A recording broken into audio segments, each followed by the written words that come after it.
Todo mundo! Eu sou João Varela e estamos começando mais uma live aqui na Banca Tatuí às 4h20. Toda segunda, toda quinta, a gente fala com algum amigo, alguma amiga da Banca Tatuí. E hoje ninguém mais, ninguém menos do que Thaís Cochino, a CEO do selo Piqui. Ela já pediu para participar, então a gente vai deixar ela entrar. Aí, Thaís chegando na área. É só a conexão dela permitir e o Zuckerberg também permitir. Tá aí, Thaís, tudo bem? Oi, João, tudo bem com você? Muito bem, melhor agora que te vejo. Obrigado por ter topado o nosso convite, Thaís. Eu agradeço pelo convite também. Fico muito feliz de participar desse projeto que vocês estão tocando junto com a Banca Tatuí. Pois é, não é nada, não é nada. Já estamos fazendo aqui de entrevista desde abril, maio. Puxa, já é um tempão, viu? Já tem um baita conteúdo. Obrigado por ter falado desse conteúdo, então me oportuniza a falar enquanto o sinal vai se espalhando. Antes de te passar a palavra, queria dar um recado para você que está nos assistindo, seja ao vivo aqui agora, com o chat e tudo mais, ou na versão gravada, porque esse programa vai para o IGTV da Banca Tatuí, lá tem todo o arquivo, depois ele vai para o YouTube da Banca Tatuí, e, eventualmente, ele vira um podcast. Pois é o Papo Tatuí. É só buscar lá no Spotify ou no seu agregador de podcast favorito. É a forma de seguir e acompanhar essas conversas que acontecem aqui. Lá no Spotify, no podcast, vira uma conversa compactada, editada, já sem ruidinhos, sem essas gaguejadas que a gente dá ao vivo, e é normal de acontecer, e até legal que aconteça mesmo. Dona Thaís Cochino, desenho, narrativas, publicação como ato político e zine são os assuntos que você escolheu. Mas antes eu queria que você apresentasse para o universo o que é o selo Piqui. Faz de conta que eu estou na feirinha, cheguei na sua mesa e perguntei o que é o selo Piqui, enquanto eu mostro as publicações. É, A Piqui foi um projeto muito querido e muito importante para mim, que aconteceu entre 2011 a 2019. Eu e a Lívia Viganó, a gente começou a ser editora com autopublicação e a partir de 2015 a gente começa a publicar outras autoras mulheres também. E foi nesse mesmo momento, assim, né, com esse primeiro zine, que foi o Piqui com Açúcar 1, daí vem o nome, Uhum. que eu volto também ao desenho. Então, eu acho que minha prática do desenho e de editoração e publicação estiveram sempre juntas, né? Eu não sabia que o selo Piqui tinha encerrado suas atividades, Thaís. Olha, estava desinformado. Por A que acabou? gente encerrou ano passado. Esse ano eu tinha o planejamento de fazer um encerramento oficial e anunciar, mas enfim, tudo foi meio atropelado aí pela pandemia. Acabou porque acho que já não fazia mais tanto sentido, assim. E acho que foi muito importante e é importantíssimo a gente ter editoras com editoras mulheres, editoras lésbicas, mas era um momento em que já não tinha mais como, assim, então achei foi uma decisão minha e da Lívia encerrar. Uhum. Foi bom enquanto durou. Você fica com gosto doce da experiência, Thaís? Sim, foi muito bom e muito importante, assim. Cresci demais, aprendi muito com a Piqui e com todos os desdobramentos, né, que vieram a partir dela. Por Como exemplo, qual, por exemplo? em 2015 eu sou convidada a fazer parte do coletivo Dente, né? E foi o momento que a gente realiza a primeira feira Dente de publicação independente aqui em Brasília.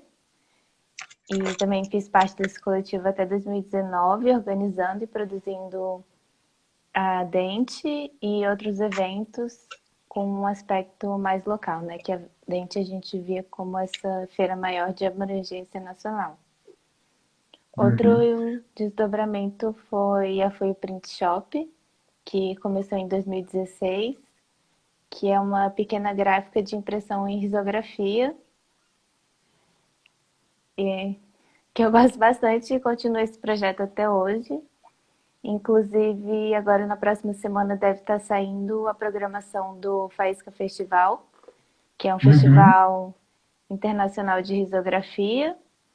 Ele ia ser presencial lá em BH, né, organizado pelo João e pela Ellen, mas com a pandemia eles decidiram mudar para o formato online, que eu acho que também é muito interessante, né, porque agora as oficinas, os debates, eles têm um alcance de um público maior e mais diverso.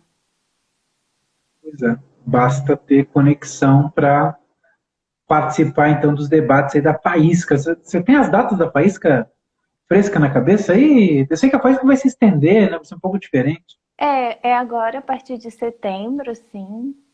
As datas exatas eu não tenho, mas acho que a partir da semana que vem já devem começar algumas coisas, assim. Hum. E vai até dezembro, então é bem extenso e vão ter debates, conversas, oficinas. Acompanhem, gente. É a chance até para ver coisas diferentes durante esse período, né? Que a gente está vendo tantas vezes a mesma coisa, né? Tantas vezes mesmo, às vezes o mesmo ambiente e tudo mais. Às vezes é dar uma passeada pela Faísca e aí conhecer um pouco mais do Print Shop e outros projetos. Quer falar um pouquinho do Print Shop antes de passar para o primeiro tópico, Thaís? Ah, pode ser. A Fuyo, ela começa em 2016, também junto com a Olivia Viganò. Foi quando a gente comprou a nossa primeira duplicadora risográfica.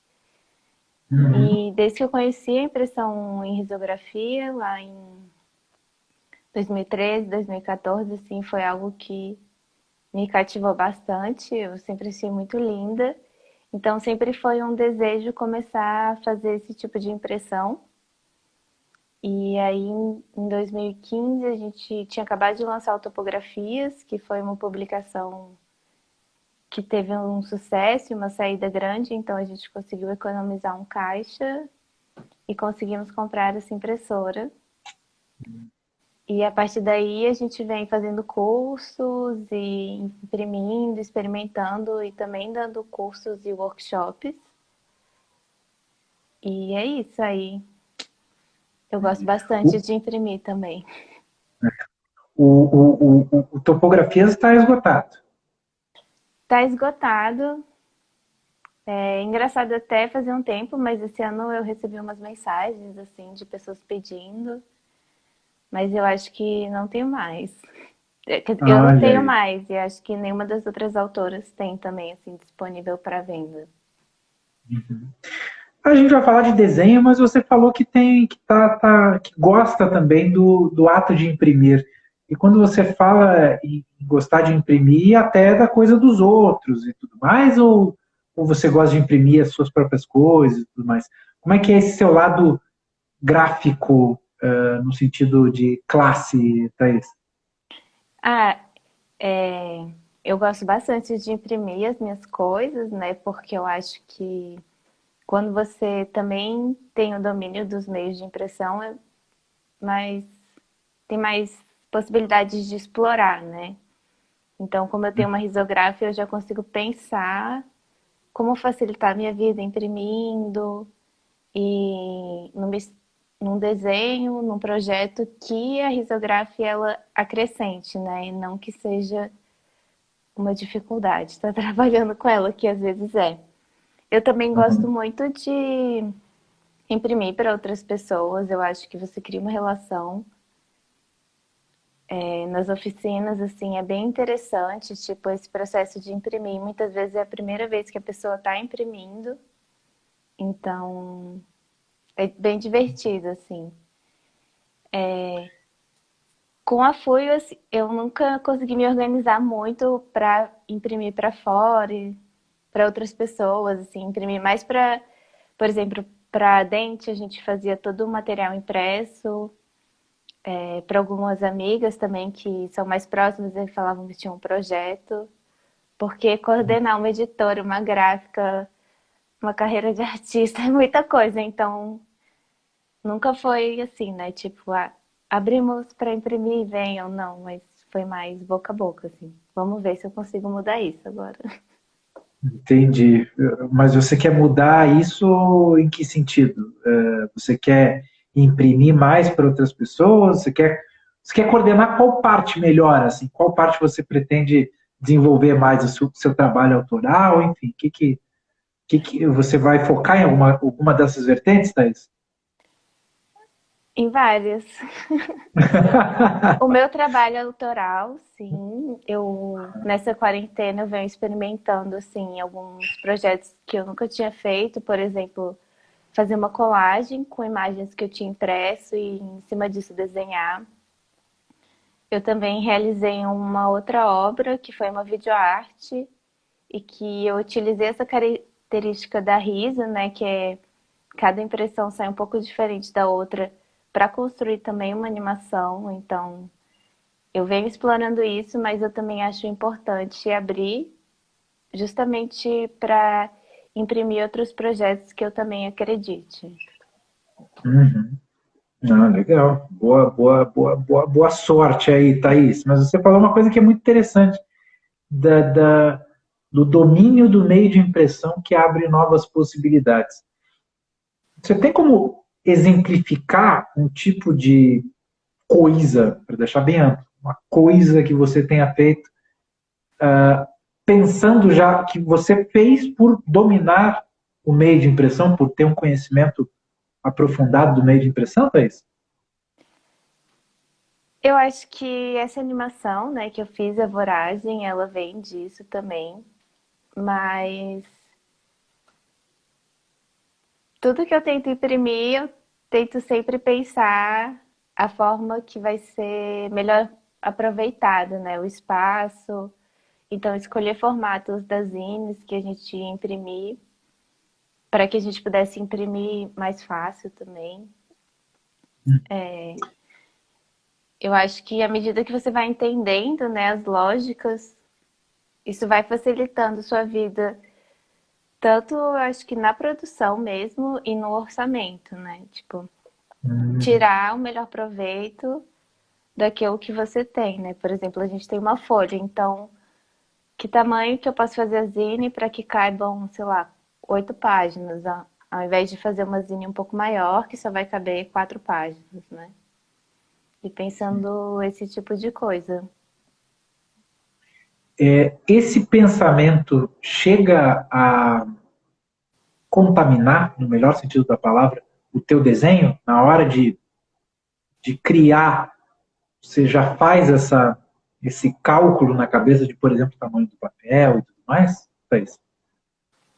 Acho que, assim, muito. Não, às vezes sim, né? Quando eu penso, eu vou criar um pôster, então eu já tento criar a imagem do tamanho do papel para eu conseguir fazer como eu quero, né? E não criar num outro papel, de um outro formato, com outra proporção, que depois a edição ela vai se tornar mais complexa. Uhum.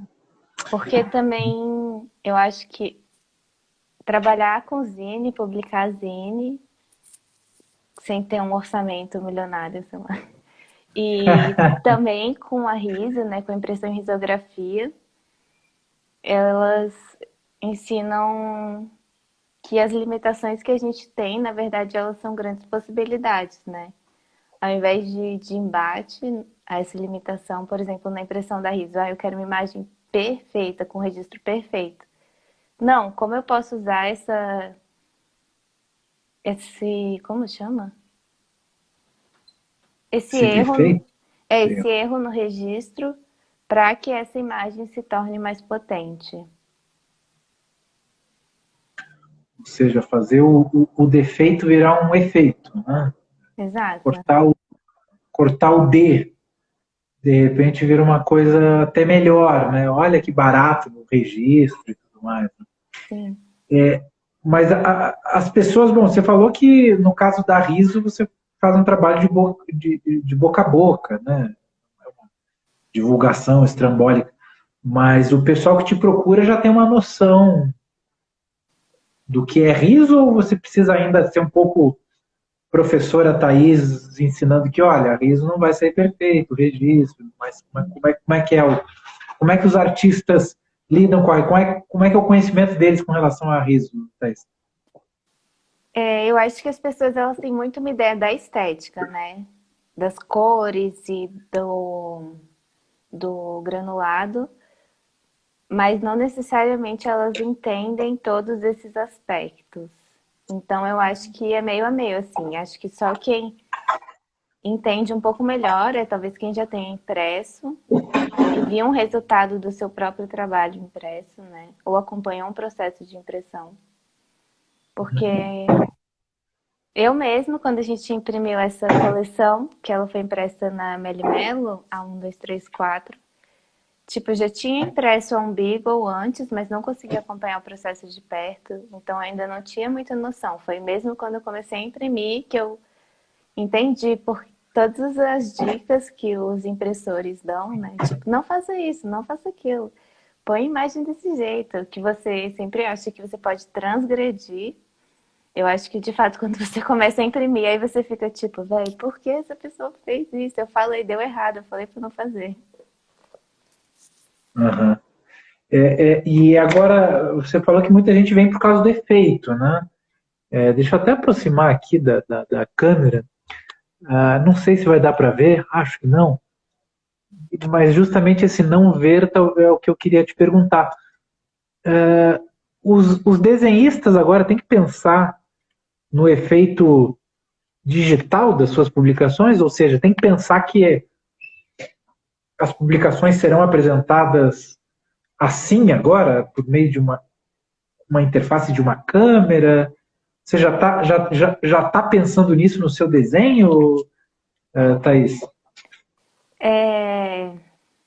Recentemente eu comecei um novo projeto que se chama Live de Desenho, na qual eu desenho junto com as pessoas, né? Eu inicio uma live e quem está presente pode sugerir um tema. Às vezes eu desenho o que as pessoas sugerem, às vezes não.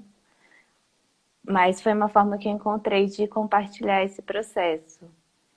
Eu acho que, de certo modo, assim, quem é artista independente sempre teve que pensar nessa apresentação digital do seu trabalho, né? Porque é como a gente alcança um público maior. Claro que nas feiras é muito importante estar presente, né? E você conhece muitas pessoas e muitas pessoas conhecem seu trabalho, mas eu acho que online é quando a gente realmente consegue amplificar esse alcance. Então, meio que sempre já tinha sido, já deveria ter sido ser pensado, né? Como apresentar online um produto físico, Uhum. material. Então, mas eu acho que agora sim, mais do que nunca, né? A gente, essa é a comunicação que a gente tem agora. Esse aqui é o nosso papo de botequim, né? Sim. Thaís, e essas lives de desenho, que aprendizados você já teve fazendo essas lives? Quando é que acontece? Faz o jabá aí, convida a galera. As lives de desenho, elas acontecem de segunda a sexta, às 2 horas. Eu tinha começado de manhã, mas depois de ver as informações do meu perfil, eu descobri que as pessoas acessam mais à tarde. Então eu decidi fazer nesse horário da digestão, assim. Muitas vezes eu tô tomando café junto do desenho. E tem sido bem legal, assim, eu consigo conversar e conversar com pessoas que eu conheço pessoalmente, mas não necessariamente que eu converso, sabe? Mando mensagem nesse momento, né? Então é interessante também conheci algumas pessoas que eu não conhecia, o que é legal. Às vezes eu sinto que as pessoas elas sugerem umas coisas porque não são elas que têm que desenhar. Essa parte, aí eu fico reclamando na live. Faço live para me lamentar. Tô brincando. Mas tem sido muito legal, assim, também aprendi que desenhar exige uma concentração, que eu preciso desenhar, e aí às vezes eu não consigo conversar. E... Mas eu vou tentando equilibrar essas coisas. Claro. O que as pessoas te pedem, por exemplo? Eles te pedem desenha tal pessoa? É isso, mais ou menos? Eu acho que Solicitam? tem uma temática parecida, assim, com o que eu já vinha trabalhando, né, nos desenhos, que são tipo animais fazendo ações humanas, ou aí vai misturando com outros objetos e às vezes são várias sugestões, eu não consigo nem pensar numa coisa, ou às vezes é uma coisa muito abstrata, tipo rock.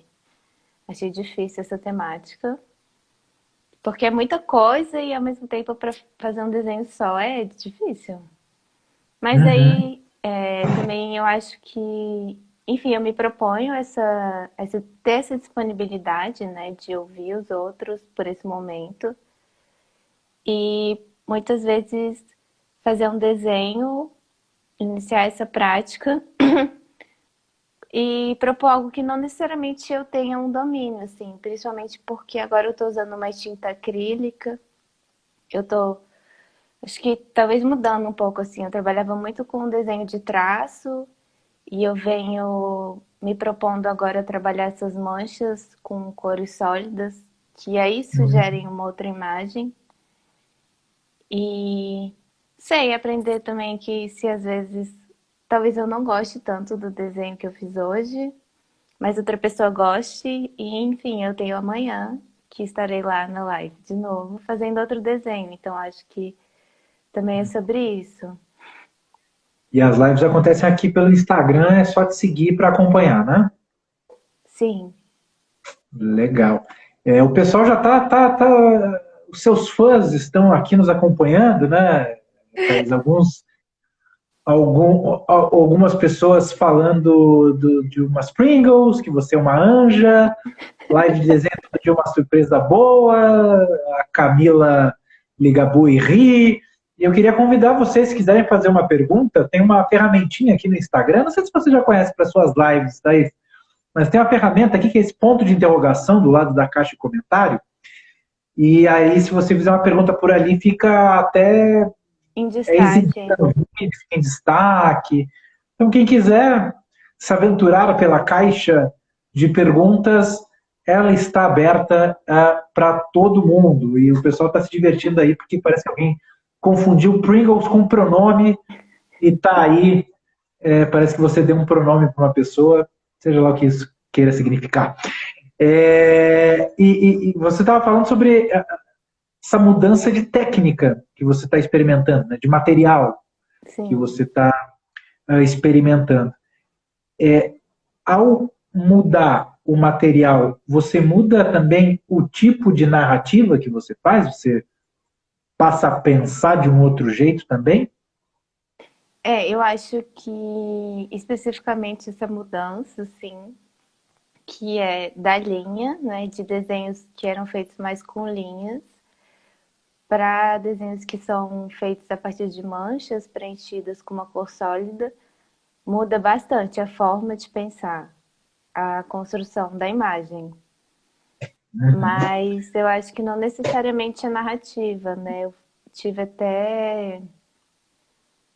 Fui convidada para fazer 2 quadrinhos em que eu também uso a tinta acrílica para fazer os desenhos e trabalho muito com mancha ao invés de trabalhar com desenho de linha, assim. Manchas eu digo sem contorno mesmo. E eu venho gostando, assim, eu acho que a forma de construir a narrativa, de certo modo, eu acho que ela fica mais fluida, que é interessante. Mas não que meu desenho de linha também não proporcionasse essa forma, né? Porque ele era também, acho que bem fluido. Depois eu vou mostrar.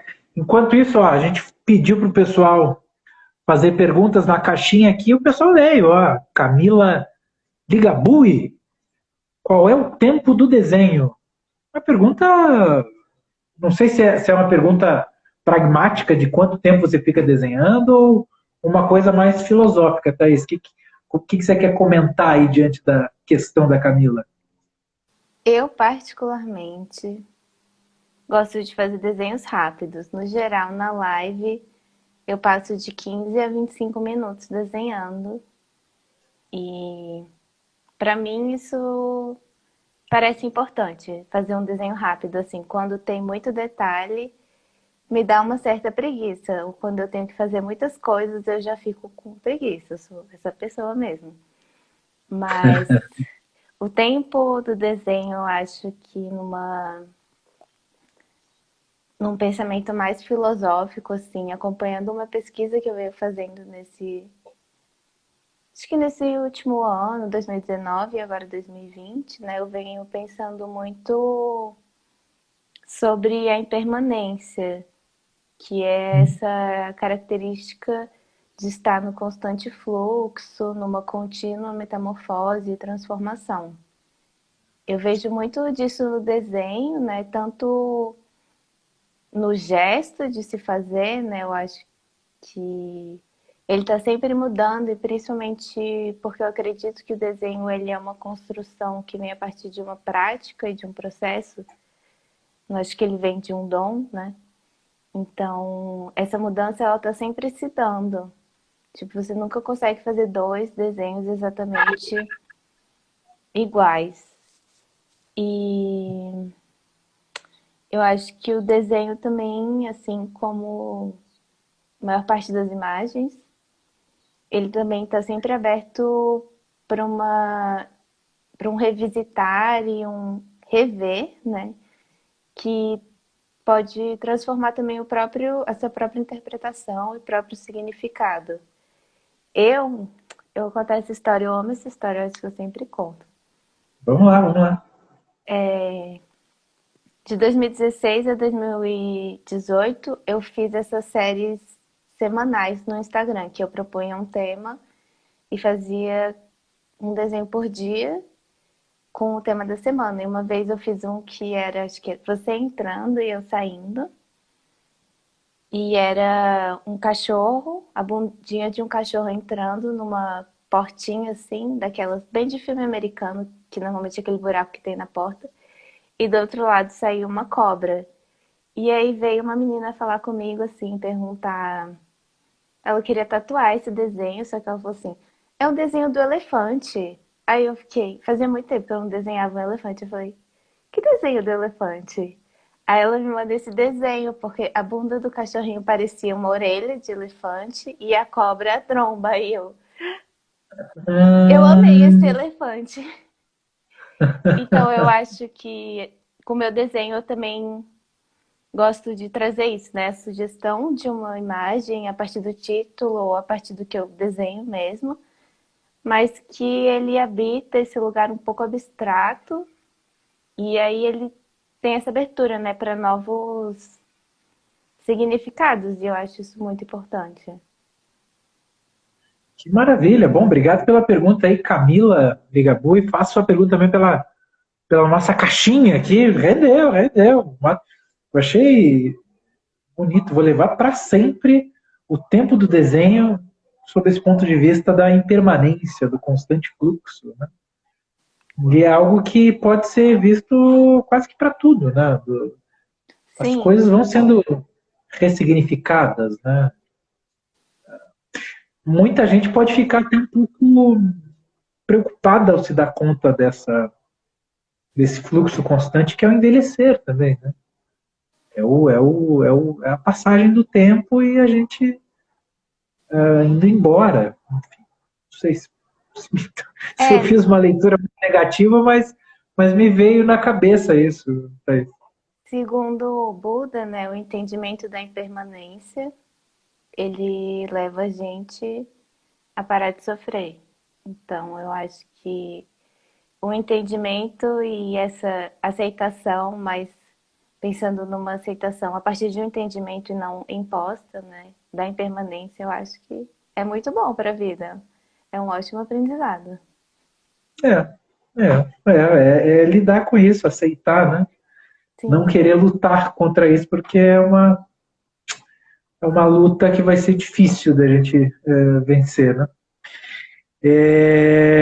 E a publicação é um ato político, Thaís? Toda publicação é um ato político ou certas publicações são atos políticos? Qual que é o seu ponto de vista? Eu acho que publicar é um ato político, independente da sua visão do que isso seja, né? Porque você está aí colocando um conteúdo no mundo. Eu pensei nesse tópico, né? Pensando também na publicação impressa. Há um tempo eu li um texto que eu acho que é bem importante e me fez pensar muito, que foi Os Fins do Livro, Leituras, Economias e Públicos, do Matthew Stadler, que foi publicada uma tradução no blog da Bolha. Ele é o fundador do Publication Studio, que é essa plataforma internacional que produz livros sob demanda e cria, fomenta laboratórios, encontros e disseminação de autores. E nesse texto eu acho que ele traz um ponto muito importante, que é a diferença, que ele fala que a crise editorial ele é o colapso do livro enquanto mercadoria. E ele traz essa diferença entre leitura, entre ler e comprar, né? Que ler, a gente associa muito ao livro, né? Essa leitura de literatura, mas que também pode ser encarado para além disso, né? Porque a gente está vivendo e vendo as coisas e observando, a gente está fazendo leituras, né? Uhum. Então, é um fato aberto e temporário e que apesar das pessoas, quando pensam em leituras, talvez pensam em algo solitário, né? Você sozinho numa cabana com um livro. Na Uhum. verdade, a leitura ela é algo muito coletivo, porque a partir do momento que você começa a ler esse texto, ele te preenche, né? Então,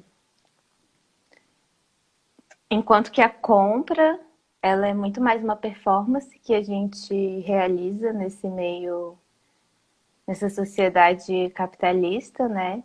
E ela acaba sendo um ato individual mesmo, né? Tipo, você ir lá e pagar por aquela mercadoria. Então ele coloca a publicação muito mais como a criação de novos públicos, né? Pensando nessas publicações, que não existe exatamente um público formado, mas que, sim que se pode gerar um público para aquilo que você quer publicar. É Maravilha. isso. O texto está no blog da Bolha. Depois você me passa o link, então, Thaís. Daí a gente pode ajudar a espalhar Posso. esse pensamento. O Publication Studio aqui em São Paulo tem uma perna ali na Casa do Povo, né?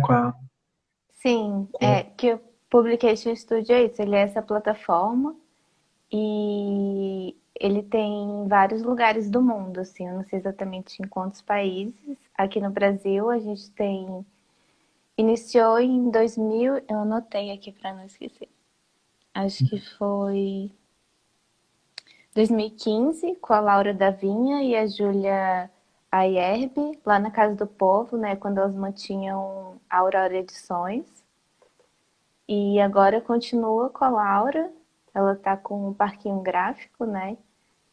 Que também conta com outros coletivos que realizam outros tipos de impressão. E é muito interessante essa plataforma que ele idealiza, porque tipo, você tem que ter certos equipamentos, acho que é uma impressora risográfica, uma impressora laser, uma encadenadora, aquela hot glue, não sei, tem essas questões. E se você tiver, você entra em contato e pode abrir o seu Publication Studio, você vai ter acesso ao catálogo e vai poder imprimir todos os livros desse catálogo. E além disso, claro que ele também propõe uma outra relação com os autores, né? Tipo, é uma relação mais honesta, eu considero mais honesta e mais justa do que, vamos dizer assim, o mercado editorial, né? Isso também eu acho que era algo que a partir do momento que com a Piqui a gente começa a publicar outras autoras, era algo que a gente pensava muito também, né? Qual era a maior porcentagem que a gente poderia remunerar as autoras, e acho que a Folho também se torna muito importante nisso, porque foi a partir do momento em que a gente é dona dos meios de produção, o custo se reduz muito, né? E não é necessário um investimento financeiro inicial. Por exemplo, o valor que eu teria que pagar para uma gráfica por impressão. Eu já posso realizar essa impressão e ir me pagando aos poucos. Vocês já pensaram em fazer parte dessa plataforma do Publication Studio aí por Brasília? Nunca pensei, assim. Quando eu conversei com a Laura, ela falou que foi um contato, acho que era um autor que já tinha publicado pela Publication Studios, que foi para São Paulo realizar um projeto, e aí ela entrou em contato com esse autor, entrou em contato com o Publication Studios, e aí começou lá. Mas eu nunca pensei, podia ser interessante. Pois é, né? Talvez, já que vocês estão aí, vocês teriam esses equipamentos todos que ele lista como necessários para fazer Eu não sei assim uma sessão? exatamente quais são, né? Porque foi nessa conversa com a Laura que ela me contou. Mas acho Uhum. que não. Acho que a gente tem.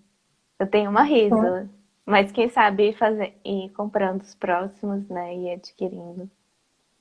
Pode ser, hein? Pode ser que que estejamos aí a ponto de ver.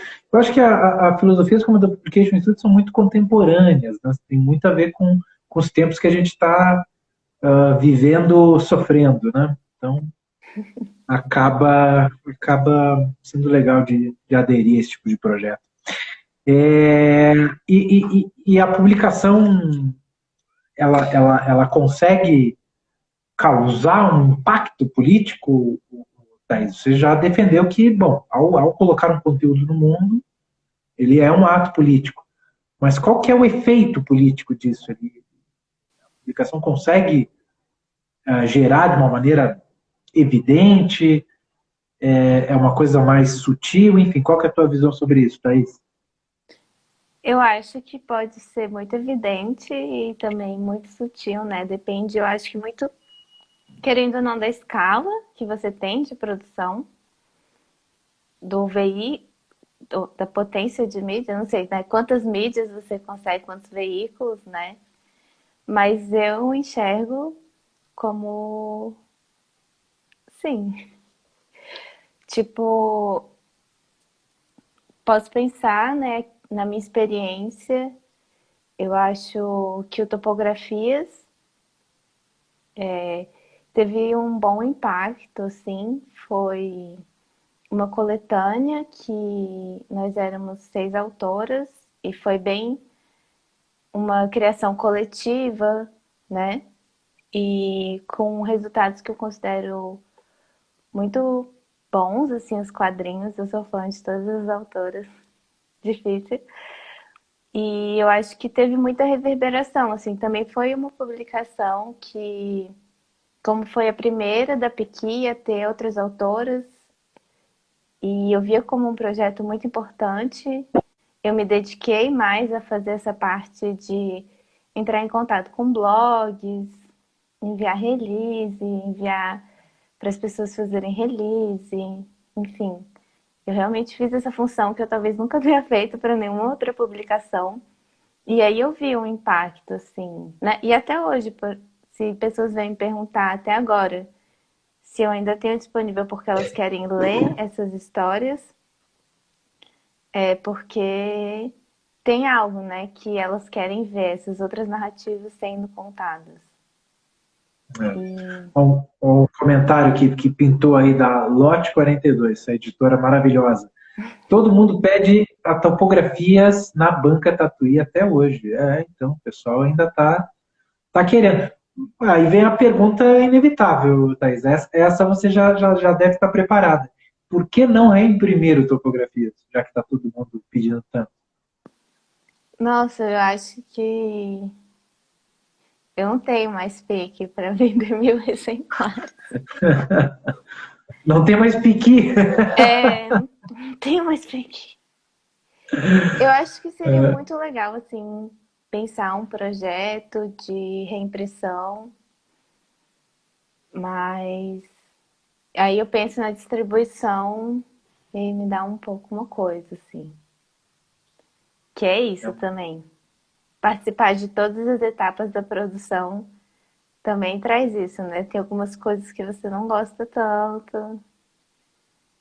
Pois é, pois é. As outras autoras estariam dispostas a imprimir topografias?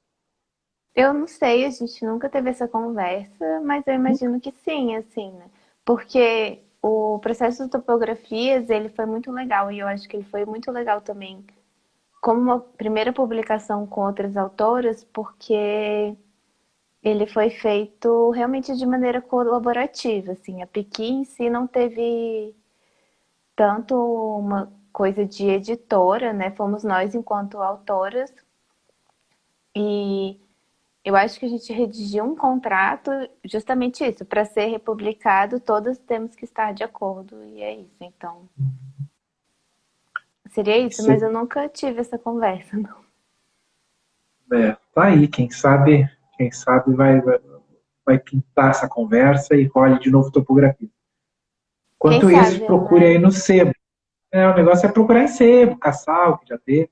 Pra dar uma valorizada, né? Dar aquela que aconteceu. Porque às vezes também, Thaís, você tá me puxando para uns temas meio filosóficos, eu tô meio etéreo conversando contigo, mas é porque, não sei, você tá me puxando para isso.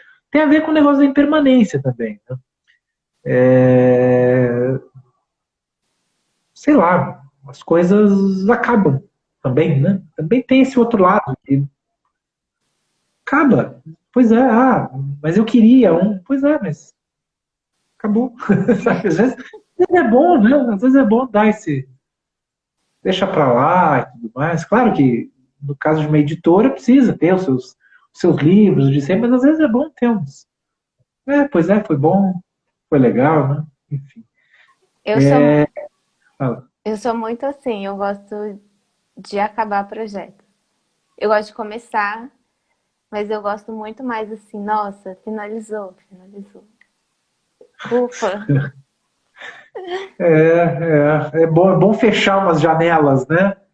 É fechar umas bom. para abrir outras, né? Tem que ser. Isso, dá uma renovada no ar e tudo mais. Concordo contigo. E falando em projetos e os zines, hein? Como é que os zines entraram na sua vida, Thaís? Em 2011, eu fiz um workshop de quadrinhos com quem na época eram os editores da Samba, que era o Gabriel Mesquita, o Gabriel Góes e o Lucas Guerri. E acho que foi a primeira vez assim que eu vi zines, né? E entrei em contato mesmo com o que vinha se chamado de zine, que eles tinham zines de fora, de outros quadrinistas. Mas eu vou confessar que o zine, ele me lembra muito o que eu fazia quando eu era criança. Eu estudei numa escola um pouco mais alternativa, tipo, desde o maternal até a oitava série, em que todo ano a gente tinha o Fest Livro. E aí cada turma era uma editora e a gente confeccionava nossos próprios livros. Então, desde criança eu venho fazendo zines. Só não vendia. Se eu soubesse que dava para vender, com certeza eu estaria vendendo nessa época também. Você seria a estrela mirim das feirinhas de publicação independente, Thaís? Que Eu, beleza. meus pais guardam uns até hoje, assim. Tem um muito engraçado que me dá até vontade de publicar, que é a história de uma libelo, Hum, que se chama Boró, eu acho, e daí Não sei, é muito engraçado, porque, tipo, existe essa libélula, e ela é diferente das outras libélulas porque ela limpa o bumbum só quando faz cocô. Aí um dia ela encontrou a borboleta e perguntou, qual é o masculino... Não, e a borboleta que pergunta pra ela, qual é o masculino de Ana? Aí ela responde, não sei, e acaba. Eu acho que a minha veia narrativa só continua assim, nesse mesmo caminho. Que maravilhoso! Não, tem um humor aí, entendi o masculino de Ana aí. Bom encerramento. Como é que era essa escola mais alternativa e esses zines que vocês faziam quando criança? Tem mais, tem mais autores de zines por aí que eram seus colegas de escola, Thaís? Agora sim, eu não consigo lembrar de ninguém. Eu acho que da minha turma, pouquíssimas talvez tenham seguido essa carreira artística, assim, mais.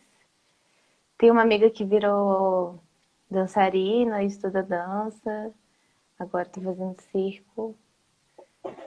Mas, nossa, agora você perguntou, eu não lembro de ninguém. Olha, Alguns que viraram artistas, mas eu acho que dentro do mundo dos zines. foi você, ó. Disseram aí a É, Rafa. Ah, é verdade, tem essa minha amiga, Rafaele, de Laconga Rosa, que a gente estudava juntas e agora foi em 2017, 2018, não lembro. Eu publiquei uma zine dela, eu tô com ela aqui, eu vou mostrar. Eu amo. A gente imprimiu na Folho e ela faz parte de uma coleção que chama Violências Cotidianas.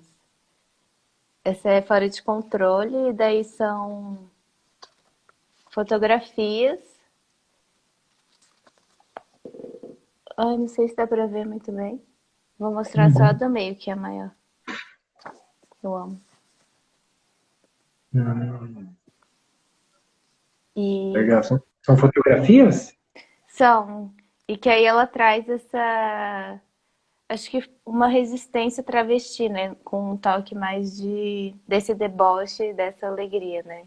Em resposta a essa proposta que foi da coleção Violências Cotidianas, que era cada autora abordar como sente esse tema, assim. Na Piqui, a gente tinha muito essa ideia de coleção e a gente propunha para a autora um formato e um tema, uma proposta, e a partir daí elas podiam criar o que elas quisessem, assim. Na coleção Violências Cotidianas foram 4 autoras, todas aqui de Brasília. A primeira foi Não Pense em Crise, Trabalhe, da Raquel Dente, que aí ela é ilustradora e também ela traz um texto e ilustrações falando sobre essa relação de ilustração e mercado de trabalho. A segunda edição é da Letícia Miranda, se chama Lado XZ, e ela trabalha com colagem, traz essa questão do corpo negro, que é sempre morto e apagado das imagens. O terceiro volume é Como Desmontar um Relógio com os Dentes, que é da Inacabe Rodrigues. E são relatos que ela vinha fazendo no Facebook, assim. Ela fez uma seleção desses relatos e trouxe, quase tipo como notas de um diário. E aí o quarto volume foi esse Fora de Controle, da Rafaele de Laconga Rosa. Que maravilha. E eu fiz uma careta quando você falou do primeiro, mas não pela publicação, obviamente, é porque me trouxe lembranças, né? É, do Do lema, né? Do Temer. tema do Temer. Mas agora pensando, eu penso, puxa, o Temer até que não era tão, não era tão má ideia. Deixa o Temer lá, né? Não, Talvez mas fosse. Não era tão ruim. Agora em perspectiva, né? em perspectiva, acho que sim, mas assim, se for pensar só, Não, não é. claro que não, né? Nos acostumar. Sabe que é uma coisa, já que você tocou no assunto política, né? Eu acho que é uma coisa também que a gente tem que considerar. Que eu acho que, né, o nosso atual mandatário, ele faz baixar o nível de uma maneira tão, violenta que a gente. O critério, quer dizer, agora o Temer é bom. Sabe? Agora, porque, por causa do que o sarrafo está tão lá embaixo, né? Mas enfim, coisas que me fazem pensar com as suas provocações, tá? Você me faz falar coisas nada a ver, sem pé Tudo nem a cabeça, ver, tudo a ver. meio É, solto. Mas num- diga, uma amiga me entrevistou esses dias, a Paulette Linda Selva, que tem esse projeto A Mote. E aí eu achei, depois quando eu vi a entrevista, na hora eu não percebi. Ela fala assim, no Brasil, que é um apocalipse contínuo. E de fato, eu acho que a gente vive esse apocalipse contínuo. Talvez a minha geração, ela teve esse momento de ilusão, né? Que foi ali o Lula, a Dilma, as coisas estão melhorando. Não, era, era uma mentira. Então, eu acho é, que é esse apocalipse contínuo mesmo. apocalipse em progresso, né? É. Que a gente vai convivendo e se acostumando, né? Nesse sentido, Thaís, já que a gente está de acordo, fazer uma zine te ajuda a oxigenar um pouco? Conta um pouquinho do significado de colocar, de imprimir uma publicação e colocar no mundo do ponto de vista pessoal. Eu acho que começa, claro, com uma necessidade, né, uma urgência de produção. Então, eu crio as histórias que eu desejo que sejam vistas e contadas. E publicar, eu acho que me dá aquela sensação que eu falei antes, que eu gosto muito, né, de finalizar. Apesar de não ser exatamente a finalização, porque, spoiler, depois da publicação a gente tem a distribuição, mas me dá essa sensação, né? E aí você dá para outra pessoa ler e a pessoa se ser generosa e se abrir para o diálogo com aquilo que você produziu e depois te contar, eu acho que é muito enriquecedor, assim, algo que me deixa muito feliz, porque eu acho que eu venho propondo justamente isso, esse tempo em que a pessoa também se torna um agente criador, né? Eu acho isso muito interessante e eu gosto de pensar nessa forma. Especificamente, eu não vejo o meu trabalho em si como um trabalho militante que traga as pautas de uma forma tão explícita, né? Mas, não sei, eu acho que são outros lugares que eu vou que também são uma resistência a esse sistema capitalista com reverberações do colonialismo até hoje, né? Que eu acho que eu trago temas. Primeiro, eu trago criaturas que são bem estranhas, mas ao mesmo tempo elas são fofinhas, então eu acho que elas te colocam nesse lugar em que você vê que é possível ela estar vivendo ali, né? Ela está vivendo ali, então eu imagino que é possível a gente ser como a gente é e viver, né? Isso é Estou muito mostrando aqui, importante. tô mostrando aqui o ainda ontem, né? Uma das suas publicações. A gente nem falou tanto dela, mas foi selecionada pelo MIS, né? Lá pelo edital da Desgráfica, faz parte da coleção Desgráfica. Enquanto ela falava aí dessas figurinhas, estava mostrando ainda ontem. Eu faço desenhos não militantes, ou publicações não necessariamente militantes, você falou. Você se sente pressionada a ser militante? Você se sente impelida pelo meio a ser um pouco mais incisiva, Thaís, ou de boa com isso? Eu não me sinto impelida pelo meio, mas eu acho que é importantíssimo a gente se posicionar, porque não se posicionar também é uma forma de posicionamento, né? Então, eu acho que é importante pontuar essas questões, enfim, enquanto mulher, enquanto lésbica, enquanto uma brasileira com ascendência asiática, né? Eu acho que é muito importante a gente trazer essas questões, porque, enfim, também é isso, né? São imagens que a gente põe no mundo e narrativas que a gente cria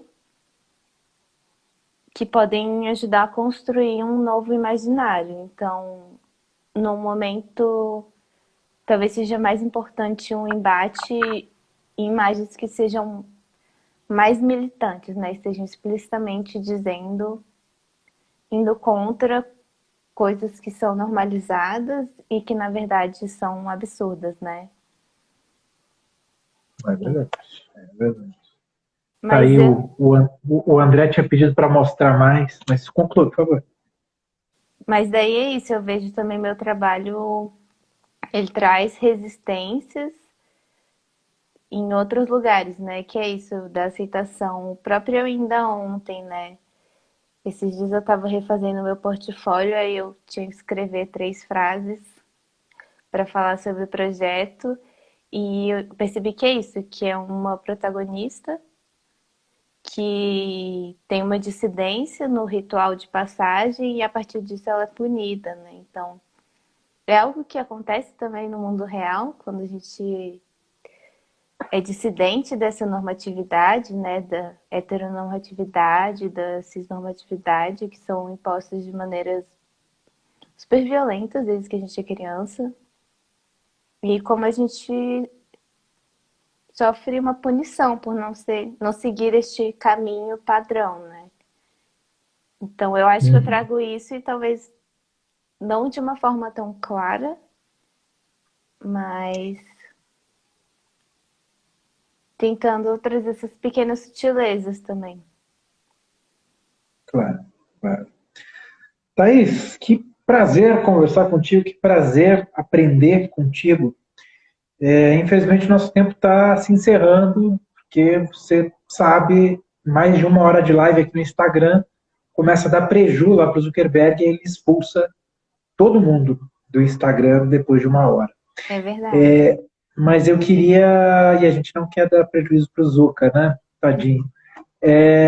Você quer dar um recado final, falar alguma coisa que eu não abordei, que você estava pensando em dizer, enfim.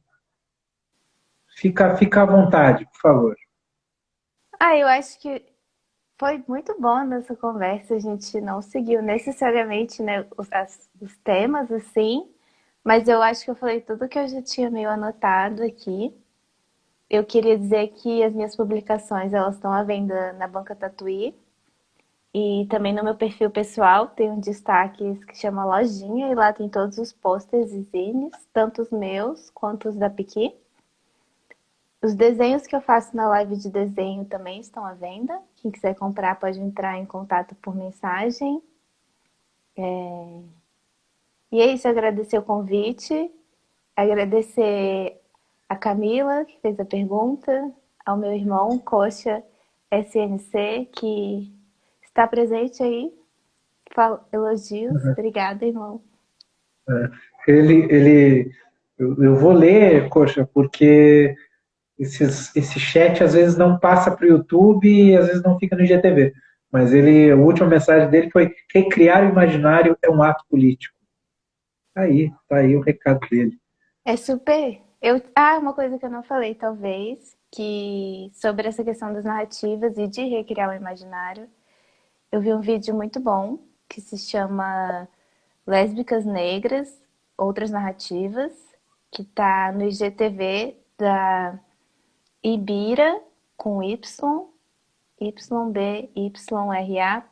Teatro das Oprimidas, que fala justamente, tipo, parte de um questionamento é o que você quer ver quando você procura no Google por lésbicas negras, né? E aí traz toda essa questão da importância de se reconstruir um imaginário mesmo, para, enfim, pessoas poderem se ver, né, nessas imagens muito mais do que, enfim, a gente meio que sabe o que aparece quando a gente procura lésbica alguma coisa no Google, né? Consigo imaginar. Consigo imaginar.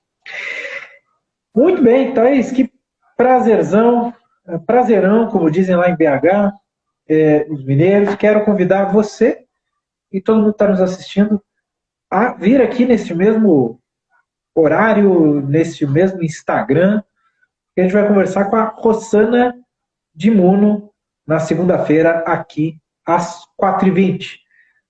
Thaís, brigadão, viu? Obrigada, João. Beijo. Um beijo. Tchau. Obrigado a todo mundo. Tchau, gente. Valeu.